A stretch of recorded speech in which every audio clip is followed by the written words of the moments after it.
Electric vehicles में सबसे important section क्या है, मोटर या फिर बैटरी। लेकिन मोटर इसलिए ज्यादा इम्पोर्टेंट है क्योंकि यदि मोटर ज्यादा एफिशिएंट नहीं होगी तो बैटरी ज्यादा कंज्यूम करेगी और हमें हमारे इलेक्ट्रिक व्हीकल की अच्छी परफॉर्मेंस नहीं मिल पाएगी। तो हम न्यू इलेक्ट्रिक व्हीकल खरीदते हैं तो हमें यह जानना भी जरूरी है कि इसमें कौन सी मोटर लगी हुई है, क्योंकि ऐसा भी हो सकता है कंपनियां अपने प्रॉफिट के चक्कर में कोई सस्ती मोटर उसमें डाल दे जो ज्यादा दिन टिक ही ना पाए। और कुछ लोग अलग से अपनी गाड़ियों को मॉडिफाई करके इलेक्ट्रिक में कन्वर्ट करते हैं, तो वहाँ पर भी मोटर का सही से सिलेक्शन होना बहुत ज्यादा इम्पोर्टेंट होता है। तो आज के टाइम में जो सबसे मोस्ट पॉपुलर मोटर है इलेक्ट्रिक व्हीकल्स में, उसकी बात हम यहाँ पर करने वाले हैं और साथ में कौन सी मोटर कौन से व्हीकल के लिए एकदम परफेक्ट है। सबसे पहले नंबर पर है DC series motor. DC series motor की खास बात यह है कि यह हाई टॉर्क मोटर है और इस मोटर को कंट्रोल करना भी बहुत आसान है। बट इस मोटर को हम विदाउट लोड के तो स्टार्ट भी नहीं कर सकते, क्योंकि इस मोटर की नो लोड स्पीड बहुत ही ज्यादा डेंजरसली हाई होती है।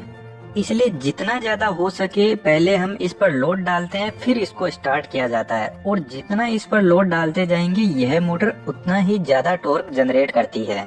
इसलिए इस मोटर का पुराने टाइम में ट्रेन्स में यूज होता था 90s के टाइम में। अब आप कहोगे 90s के टाइम में तो इलेक्ट्रिक ट्रेन थी ही नहीं, पर ऐसा नहीं है, सभी ट्रेन इलेक्ट्रिक ही होती है। इंजन वाली ट्रेन में इलेक्ट्रिसिटी जनरेट करके फिर मोटर से ट्रेन को आगे बढ़ाया जाता है। डायरेक्टली इंजन ट्रेन को नहीं चलाता है। इस चीज को और ज्यादा अच्छे से समझने के लिए आप इस वाले वीडियो को देख सकते हो।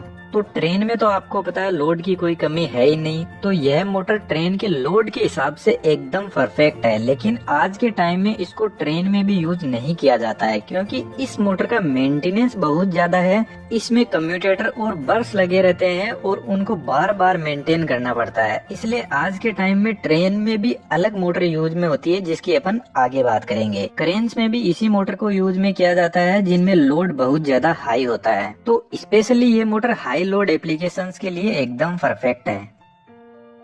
तो यार प्रेजेंट टाइम में इस मोटर के कम ही एप्लीकेशंस हैं और खासकर इलेक्ट्रिक व्हीकल्स के लिए ये मोटर बेस्ट नहीं है, क्योंकि इसकी एफिशिएंसी 85% के आसपास में होती है। फिर भी आपको कोई ऐसा व्हीकल चाहिए जो सुपर फास्ट और हाई टॉर्क हो, तो आप इस मोटर को यूज में ले सकते हो।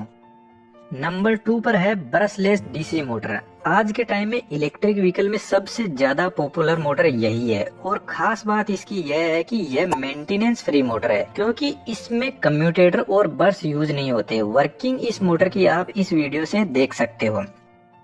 यह मोटर अपने कंट्रोलर के बिना नहीं चल सकती, क्योंकि जो कम्यूटेटर का काम करता है यहाँ पर वह इसका इलेक्ट्रॉनिक कंट्रोलर ही करता है। एफिशिएंसी इस मोटर की बहुत ही शानदार है, 95 से 98% एफिशिएंसी होती है इसकी। और यह भी एक परमानेंट मैग्नेट वाली मोटर है और इतनी एफिशिएंसी के साथ में ये हाई स्पीड मोटर भी है और हाई टॉर्क मोटर भी है। ड्रोन के अंदर इसको ही काम में लिया जाता है और ड्रोन की मोटर की स्पीड तो बहुत ज्यादा हाई होती है। इस मोटर की डिजाइनिंग हाई पावर डेंसिटी के हिसाब से की गई है, इसलिए इसकी जो ट्रैक्शन कंट्रोल कैरेक्टरिस्टिक है, जैसे हाई टॉर्क और हाई स्पीड, उनके अकॉर्डिंग यह इलेक्ट्रिक व्हीकल्स के लिए एकदम परफेक्ट है। जैसे जो इस टाइप के व्हीकल होते हैं, जो 2 व्हीलर्स जिनकी पावर परफॉर्मेंस कोई ज्यादा नहीं होती है, लगभग 3 किलोवाट से कम की होती है, उन व्हीकल्स के लिए BLDC मोटर एकदम परफेक्ट है। और मार्केट में जितने भी 2 व्हीलर्स और इस टाइप के जो रिक्शा है, उनमें इसी BLDC मोटर को काम में लिया जाता है आज के टाइम में।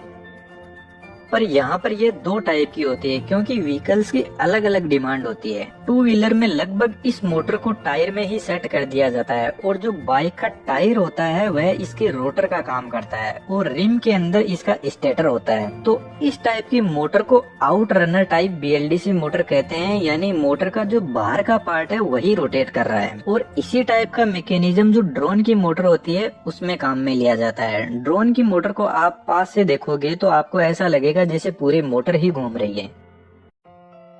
और दूसरे टाइप की जो मोटर है यह कुछ इस टाइप की होती है। जो इलेक्ट्रिक रिक्शा होते हैं इस टाइप वाले, उनमें इसी मोटर को काम में लिया जाता है। और जो लोग अपनी गाड़ी या बाइक को अलग से मॉडिफाई करते हैं कुछ इस तरीके से, तो वह लोग भी इस टाइप की BLDC मोटर को ही काम में लेते हैं, जिसमें रोटर अंदर की तरफ होता है और इस मोटर को इन रनर टाइप BLDC मोटर बोलते हैं। तो बहुत ज्यादा पावर परफॉर्मेंस का आपका व्हीकल नहीं है तो उसके लिए यह मोटर एकदम परफेक्ट है।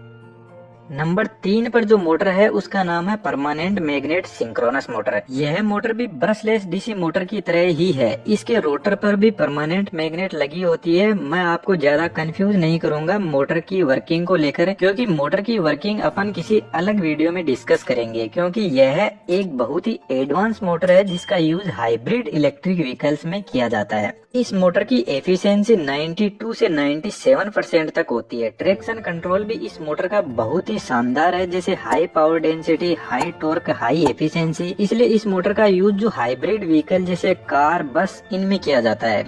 और कार के अंदर भी जो टॉप ब्रांड है उनमें यूज किया जाता है, जैसे BMW, फोर्ड के इलेक्ट्रिक व्हीकल्स में, क्योंकि यह मोटर सबसे ज्यादा कॉस्टली भी है। Now the last and most popular motor, इसके बिना तो ऐसे समझ लो मोटर इंडस्ट्री ही अधूरी है। And the name of this motor is 3 phase induction motor. ऊपर की तरफ हमने जो तीनों मोटर के बारे में बात की है उनमें परमानेंट मैग्नेट लगी हुई है, तो उनको कंट्रोल करना आसान है। और वैसे भी जो डीसी मोटर होती है उसको कंट्रोल करना एसी मोटर से बहुत आसान होता है। वैसे 3 फेज इंडक्शन मोटर को कंट्रोल करना भी आसान ही होता है, लेकिन सिर्फ नॉर्मल कंडीशन में। यदि हमने मोटर को स्विच ऑन और ऑफ किया है, बस इतना कंट्रोल ही इसका आसान है। और स्विच ऑन ऑफ की यह जो नॉर्मल प्रोसेस है, इसमें मोटर का टॉर्क बहुत ज्यादा नहीं होता है, बस ठीक ठाक होता है। पर जो डीसी मोटर होती है उनसे कम होता है। पर हमें तो इलेक्ट्रिक व्हीकल में स्पीड और टॉर्क को कंट्रोल करना है, तभी हम अपने व्हीकल को अपने अकॉर्डिंग यूज कर पाएंगे। तो इसकी स्पीड और टॉर्क को कंट्रोल करने के लिए हमें एक कॉम्प्लेक्स इलेक्ट्रॉनिक सर्किट चाहिए, जिसको हम इन्वर्टर बोलते हैं, जिसमें वोल्टेज और फ्रीक्वेंसी को अलग अलग कंट्रोल करके हम अपने हिसाब से इस मोटर का स्टार्टिंग टॉर्क को बढ़ा सकते हैं और इसकी स्पीड को भी कंट्रोल कर सकते हैं।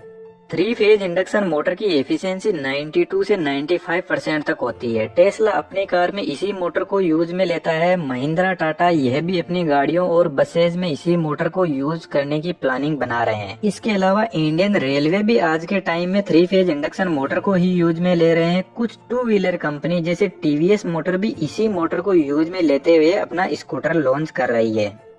अब यार इंडक्शन मोटर इतनी पॉपुलर क्यों है, उसके पीछे सबसे बड़ा रीजन है कि ये कंस्ट्रक्शन वाइज और वर्किंग वाइज बहुत ही स्ट्रॉन्ग मोटर है। ज्यादा कॉस्टली भी नहीं होती है और कोई भी इन्वायरमेंटल कंडीशन के हिसाब से एकदम परफेक्ट है। आपके घर में भी यदि कोई इंडक्शन मोटर है तो हो सकता है कि 20 से 25 साल पुरानी मोटर आपके घर में अभी भी वर्किंग कंडीशन में आपको मिल जाएगी।